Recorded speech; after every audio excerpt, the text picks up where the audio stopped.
বন্ধুগণ, শুরু করছি বেঙ্গলি টু ইংলিশের নতুন পর্ব, বেঙ্গল টু ইংলিশ ট্রান্সলেশন। আজকের এই ট্রান্সলেশনে মেডিসিন রিলেটেড কিছু জিনিস শেখানো হবে, অর্থাৎ এই জিনিসটি তোমাদেরকে পরে বুঝতে পারবে কী কী জিনিস করানো হচ্ছে। দেখো, প্রথমটা কী আছে, জ্বরের চিকিৎসায় প্যারাসিটামল ব্যবহার করা হয়, মানে ব্যবহৃত হয়। জ্বরের চিকিৎসা, জ্বরের ইংরেজি কি? ফিভার। চিকিৎসা মানে ট্রিটমেন্ট, প্যারাসিটামল মানে প্যারাসিটামল ট্যাবলেট, ব্যবহৃত মানে ইউজ। ঠিক আছে, তাহলে কী হবে? প্যারাসিটামলটা হচ্ছে সাবজেক্ট হিসাবে, প্যারাসিটামলটাকে নিয়ে চলে আসি। প্যারাসিটামল, প্যারাসিটামল ট্যাবলেটটার নাম শুনেছে, 2 টাকা করে দাম। প্যারাসিটামল ট্যাবলেট ছোটোদের একরকম হয়, বড়োদের একরকম হয়, মানে ডোজটা। প্যারাসিটামল ইজ ইউজড, ব্যবহৃত হয়। প্যারাসিটামল ব্যবহৃত হয় কিসে? জ্বরের চিকিৎসায়। In the treatment of fever, জ্বর, তাই তো? আমরা যদি বলি paracetamol is used for the treatment of fever, তাও হবে। ঠিক আছে, এবার দেখো, প্যারাসিটামল যখন নেবে তখন বাজারে পাওয়া যায় ট্যাবলেট, 2 টাকা করে দাম। ঠিক আছে, কারণ এই ট্যাবলেটটা খুব বেশি দরকার হয়, সেই জন্য খুব কম দাম দেওয়া হয়েছে। ঠিক আছে, ইন্ডিয়াতে হয়তো 2 টাকা, সেখানে বাংলাদেশে কত হবে সেটা মোটামুটি খুব কমই হবে। হ্যাঁ, তো এই যে ট্যাবলেট যেটার কথা বলা হয়েছে সেটা কিন্তু ছোটোদের ক্ষেত্রে, যাদের বাচ্চার বয়স কম, 1 বছর 2 বছর বা তারও কম, তাদের ক্ষেত্রে কিন্তু সিরাপ ব্যবহৃত হয়। হ্যাঁ, আর যারা বড়, ধরে নাও যে কারো বছর 6 বছর, তার ক্ষেত্রে প্যারাসিটামল ট্যাবলেটই ব্যবহৃত হয়, কিন্তু বড়দের যে ডোজ তার থেকে কম ডোজে ব্যবহৃত হয়। ঠিক আছে, বা বড়দের যে ডোজ হয় প্যারাসিটামল 650 মিলিগ্রাম, সেটাকে কিন্তু অর্ধেক করে ভেঙে দেওয়া যেতে পারে। হ্যাঁ, তা বড়োদের ক্ষেত্রে, যেমন যাদের বয়স 18 বছরের বেশি হয়ে গেছে বা যাদের বডি ওয়েট বেশি, তাদের ক্ষেত্রে 650 মিলিগ্রাম। আর যারা ছোটো 10 বছর, তাদের ক্ষেত্রে কিন্তু 500 মিলিগ্রাম বা 650 মিলিগ্রামকে 2 ভাগে ভাগ করে কিন্তু নিতে হয়। তো সেটা কিন্তু ডক্টরের পরামর্শ অনুযায়ী কিন্তু নিতে হবে। ঠিক আছে, যা কিছু করবে ডক্টরের পরামর্শ অনুযায়ী, নিজে থেকে কোনো কিছু নয়। তারপরে দেখো, কৃমির চিকিৎসায় আলবেন্ডাজোল ব্যবহৃত হয়। ঠিক আছে, আলবেন্ডাজোল একটা ট্যাবলেটের নাম। ঠিক আছে, তার ট্রান্সলেশন কী হবে? আলবেন্ডাজোল।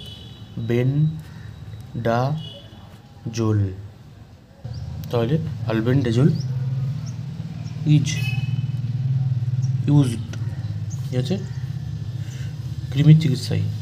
তাহলে ফর দ্য ট্রিটমেন্ট অফ কৃমির ইংরেজি ওয়ার্ম।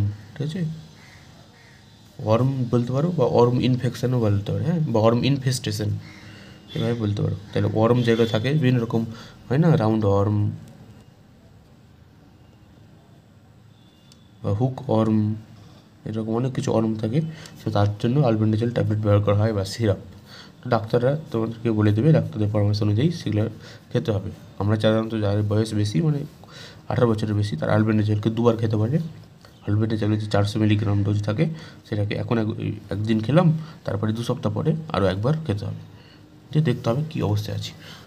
ঠিক আছে, তারপর এটা দেখো, অ্যান্টিবায়োটিক ব্যাকটেরিয়ার বিরুদ্ধে কাজ করে। মানে অ্যান্টিবায়োটিক সম্পর্কে তোমরা জানো, অনেক ব্যাকটেরিয়া ইনফেকশন হয়, তার বিরুদ্ধে কিন্তু কাজ করে। তাহলে অ্যান্টিবায়োটিক ওয়ার্কস অথবা অ্যাক্টস, যেহেতু এটা একটা সিঙ্গেলকে বোঝাচ্ছে। ঠিক আছে, অ্যান্টিবায়োটিক ওভারঅল, তাই সেটা কিন্তু ভার্বের পরে S/S যোগ হবে। হ্যাঁ, তো অ্যান্টিবায়োটিক ওয়ার্কস, যদি অ্যান্টিবায়োটিকগুলি বলতো, অ্যান্টিবায়োটিক্স হয়ে যেত, তখন কিন্তু S/S যোগ হতো না, যেহেতু এটা সিঙ্গুলার বুঝিয়েছে। ঠিক আছে, তাই ভার্বের পরে S/S যোগ হয়। ওয়ার্কস ব্যাকটেরিয়ার বিরুদ্ধে, মানে এগেনিস্ট ব্যাকটেরিয়া। তাহলে তোমাদেরকে প্রশ্ন করব যে এই যে টেন্সটা দেখছো, অ্যান্টিবায়োটিক ব্যাকটেরিয়ার বিরুদ্ধে কাজ করে, এই টেন্সটা কী হবে সেটা তোমরা কমেন্ট বক্সে জানাবে। ঠিক আছে, তাহলে অ্যান্টিবায়োটিক আমরা জানি, অ্যান্টিবায়োটিক ওষুধ, যেমন পেনিসিলিন বা এই ধরনের অনেক কিছু আছে। ঠিক আছে, বিভিন্ন ইনফেকশানে, ব্যাকটেরিয়াল ইনফেকশানে কোনো জায়গাতে আঘাত হলো, তখন সেখানে কিন্তু ইনফেকশান হওয়ার সম্ভাবনা অনেক বেড়ে যায়। ঠিক আছে, কোনো অপারেশন হলো, সেখানে কাটাকাটির ব্যাপার থাকে, সেখানে সহজে ব্যাকটেরিয়া আক্রমণ করতে পারে, সেই জন্য কিন্তু আমাদেরকে অ্যান্টিবায়োটিক নিতে হয়। তো ডাক্তারের যা করবে ডাক্তারের পরামর্শ অনুযায়ী। ঠিক আছে। এবার দেখো, যদি তুমি সুস্থ থাকতে চাও তাহলে তোমাকে তোমাদের জীবনযাত্রাকে ঠিক করতে হবে, ঠিক আছে। তাহলে যদি তুমি সুস্থ থাকতে চাও, ইফ তুমি ইউ ওয়ান্ট, চাও, টু বি, সুস্থ মানে হেলদি, ঠিক আছে। If you want to be healthy, তোমাকে তোমার জীবনযাত্রাকে ঠিক করতে হবে, ঠিক আছে। ইউ হ্যাভ টু, ঠিক করতে মানে কারেক্ট, বা এখানে হবে মডিফাই, মানে তুমি সব কিছু ঠিক করো কিন্তু হালকা তোমাকে চেঞ্জ করতে হবে, মানে সেটাকে বলা হয় modify. You have to modify তোমার জীবনযাত্রা, মানে ইউর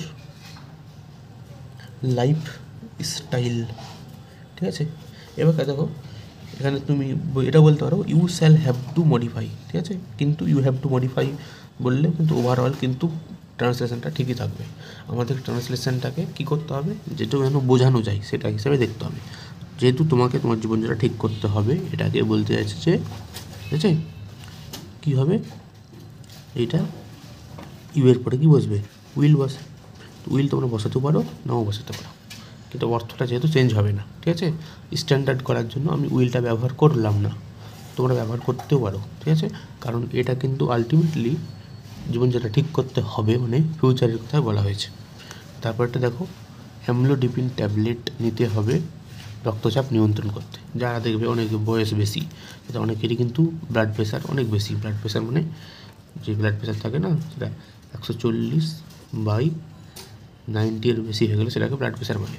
ব্লাড প্রেশার বেশি হয়ে গেলে কী হয়, অনেক সময়তে শরীর ঠিকঠাকভাবে কাজ করে না, ফেলিওর আসতে পারে বিভিন্ন অর্গ্যানের ক্ষেত্রে, বা তার ক্ষেত্রে ব্রেনে হ্যামারেজ হতে পারে। তো এই ধরনের অনেক কমপ্লিকেশান হয়।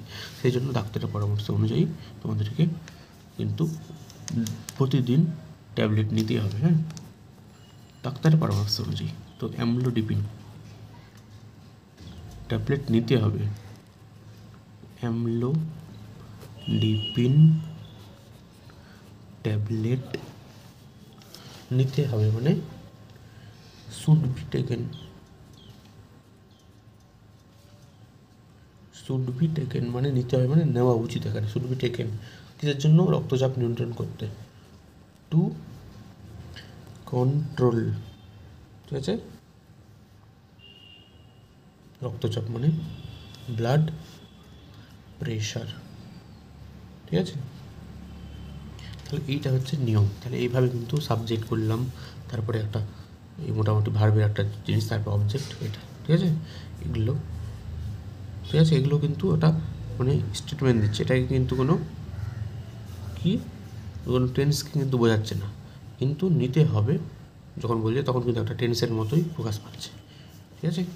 এবার দেখো, এই সমস্ত জিনিসগুলো কিন্তু তোমাদেরকে একটা মেডিকেল নলেজ হিসাবে, যেসব মেডিকেল নলেজ আমি শেখালাম সেগুলো হচ্ছে কি, তোমাকে যা ট্যাবলেট বা যা ওষুধ নেবে সব কিন্তু ডক্টর যে আছে, ডক্টর মানে যে একজন পাস করা ডক্টর, তার পরামর্শ অনুযায়ী নিতে হবে, ঠিক আছে। দ্বিতীয়ত কিছু ট্যাবলেটের নাম তোমাদেরকে জেনে রাখা ভালো, যে সাধারণত দেখবে যে ব্লাড প্রেশার যারা বেশি তারা এই ট্যাবলেটটাই প্রতিদিন খায়, অ্যামলোডিপিন 5, ঠিক আছে। তো ডাক্তারের পরামর্শ অনুযায়ী তোমাদেরকে দেখতে হবে। তারপরে দেখবে যে যদি তুমি সুস্থ থাকতে চাও, এখানে যেমন বললাম, এটা কিন্তু খুবই গুরুত্বপূর্ণ কথা। বিভিন্ন রোগ আছে আমাদের সমাজে, দেখবে অনেক রকম রোগে আক্রান্ত হয়, কিন্তু তুমি যদি তোমার লাইফস্টাইলকে মডিফাই করতে পারো তাহলে কিন্তু অনেক রোগ 50%ও হয়তো কমে যাবে। কেমন, তুমি যদি খাবার ঠিকঠাকভাবে খাও, ঠিক টাইমে ঘুম দাও, তাহলে তোমার তো শরীর ঠিকঠাক হবে, তুমি ঠিকঠাকভাবে এনার্জি দিয়ে কাজ করতে পারবে, ঠিক আছে। তুমি ঠিকভাবে খাবার খেলে, ঠিকঠাক খাবার খেলে তোমার তো অ্যাসিডিটি হবে না, ঠিক আছে। যাদের দেহ মোটা তাদের ক্ষেত্রে তোমাকে জীবনযাত্রা হিসাবে তোমাকে ব্যায়াম করতে হবে, তোমাকে খুব বেশি ফ্যাটি রিচ খাবার খাওয়া চলবে না, ঠিক আছে। এটা খুব গুরুত্বপূর্ণ কথা কিন্তু, ঠিক আছে, খুব গুরুত্বপূর্ণ কথা। ফ্যাটি খাবার চলবে না। যাদের ক্ষেত্রে হার্টের রোগ আছে তাদের ক্ষেত্রে কী হবে, খুব বেশি হার্টের ক্ষেত্রে যার রোগ আছে তাদের ক্ষেত্রে লবণ জাতীয় খাবার নেওয়া যাবে না, তাদেরকে ডাক্তারের পরামর্শ অনুযায়ী চলতে হবে। সব কিছু কিন্তু জীবনযাত্রার অঙ্গ। তো ঠিক টাইমে ঘুমাবে, ঘুম থেকে উঠবে, ঠিকঠাক কাজগুলো করবে, কোনো প্রেশার নেবে না, কোনো টেনশন করবে না, স্মুথলি চলবে। যেসব খাবারে তোমার পেটের গন্ডগোল হতে পারে সেগুলো খাবে না, ঠিক আছে। উপযুক্ত টাইমে তার রোগ হালকা হলেই তার ট্রিটমেন্ট করবে, ডাক্তারের পরামর্শ নেবে, এই সমস্ত জিনিস, ঠিক আছে। তারপরে আমার অ্যান্টিবায়োটিকের কথা বললাম। অ্যান্টিবায়োটিক, বিভিন্ন রকম অ্যান্টিবায়োটিক রয়েছে, পেনিসিলিন রয়েছে, অনেক রকম রয়েছে, ঠিক আছে। যেটা হচ্ছে কমন সব থেকে বেশি, আলেকজান্ডার ফ্লেমিং এটাকে ডিসকভার করেছিল, ইনভেন্ট করেন, ডিসকভার করেছিল, কারণ এটা আগে থেকে ছিল, সে ওর সন্ধান দিয়েছিল প্রথমবার আমাদের সামনে। তারপরে দেখো কৃমি হয় না, যে একজন বাচ্চার মুখ থেকে থুতু বারবার উঠছে বা খুব চুলকাচ্ছে, বিরক্তিবোধ করছে, তোমরা বুঝতে পারছো না, তারপরে তার দেখা গেলো তার স্টুল মানে পায়খানা যখন পরীক্ষা করালো তখন দেখা গেলো এই ধরনের গোল গোল কিছু ডিমের মতো জিনিস পাওয়া যাচ্ছে, এগুলো কিন্তু কৃমি। বিভিন্ন রকম হয়, আমি বললাম রাউন্ড গোল কৃমি হতে পারে, চোষক কৃমি হতে পারে, ফ্ল্যাট ওয়ার্ম হতে পারে, টেপ ওয়ার্ম হতে পারে, টেপ ওয়ার্ম, ঠিক আছে। এটা এই টেপ ওয়ার্মটা কিন্তু কিসে থাকে, গরু বা পিগ মানে গরু বা শুকরের মাংসে কিন্তু এই ফিতাকৃমিটা পাওয়া যায়, ঠিক আছে। তো এই ধরনের অনেক কিছু জানবে আস্তে আস্তে। তারপরে দেখো জ্বরের চিকিৎসায় প্যারাসিটামল ব্যবহৃত হয়। এটা কিন্তু দেখো প্যারাসিটামল এটা কিন্তু সব থেকে কমন একটা ওষুধ। যখন কোনো তোমার শরীরে হালকা ব্যথা, যদি হালকা ব্যথা হয় তাহলে কিন্তু প্যারাসিটামল ব্যবহার করা যায়। জ্বরের চিকিৎসাতে তো ব্যবহার করা হয়ই, ঠিক আছে। হালকা ব্যথা হলেও এটাকে দেওয়া হয়, কিন্তু খুব বেশি ব্যথা হলে হয়তো খুব বেশি কাজ দেবে না, কিন্তু গোটা শরীরে হালকা যন্ত্রণা হচ্ছে তুমি প্যারাসিটামল খেতে পারো, জ্বরের চিকিৎসাতেও খেতে পারো। এই ধরনের জিনিসের ক্ষেত্রে আমরা এইভাবে কিন্তু আমরা ফলো করবো। তবে যা কিছু জানবো আমরা অনেক কিছু জিনিস মেডিকেল নলেজ শিখলাম, সেটা হচ্ছে কি জ্বরের চিকিৎসায় কী কোন ট্যাবলেট ব্যবহার করা হয়, কৃমি জিনিসটা কী, কোন ট্যাবলেট ব্যবহার করা হয়, কীভাবে নেব, বাচ্চাদের ক্ষেত্রে সিরাপ পাওয়া যায়, ঠিক আছে, বড়োদের ক্ষেত্রে ট্যাবলেট কতবার নেওয়া হয়, সব কিছু ডাক্তারের পরামর্শ অনুযায়ী নিতে হবে। তারপরে অ্যান্টিবায়োটিক যেন ব্যাকটেরিয়ার হিসাবে বিরুদ্ধে কাজ করে, ব্যাকটেরিয়া সেল ওয়ালকে কী করে, সেল ওয়ালের বিরুদ্ধে বা বিভিন্ন মেকানিজম থাকে তাদের বিরুদ্ধে কাজ করে। তুমি যদি সুস্থ থাকতে চাও তাহলে তোমার জীবনযাত্রাটা দেখালাম, অ্যামলোডিপিন ট্যাবলেট, এই ধরনের জিনিস। তুমি দেখবে যে কোনো গ্রামে তুমি যে 10 জনকে নিয়ে সার্ভে করো তখন দেখবে যে 2 জন হয়তো পেয়ে যাবে যাদের হাইপার টেনশন রয়েছে, ঠিক আছে।